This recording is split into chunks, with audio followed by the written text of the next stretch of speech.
ভগবানের সান্নিধ্যে নিয়ে যায়। দাদার কণ্ঠ যেন আমাদের পুরাণের সেই ঋষিদের স্মরণ করিয়ে দেয়, যারা হিমালয়ের গুহায় বসে একাগ্র মনে শিবের স্তবগান করতেন। ব্রজগোপাল গীতা বিদ্যাপীঠ সত্যি সৌভাগ্যবান যে এমন একজন আধ্যাত্মিক সাধককে পেয়েছেন। এই ভক্তি সঙ্গীতে যোগ দিয়েছেন ব্রজগোপাল গীতা বিদ্যাপীঠের আরেকজন অন্যতম সদস্য ছোটনাথ দাদা।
দাদার শব্দের ঝংকারে মুখরিত হলো মন্দির প্রাঙ্গণ।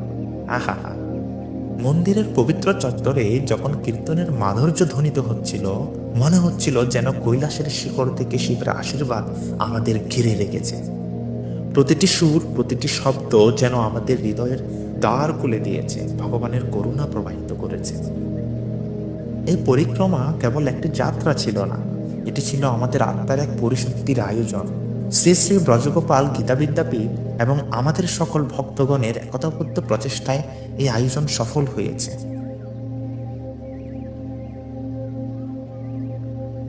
শিবের মহিমা, গীতা বিদ্যাপীঠের ভক্তি এবং ভগবানের আশীর্বাদ, এই ত্রিবেণীর মিলনে আমাদের এই যাত্রা চিরস্মরণীয় হয়ে থাকবে।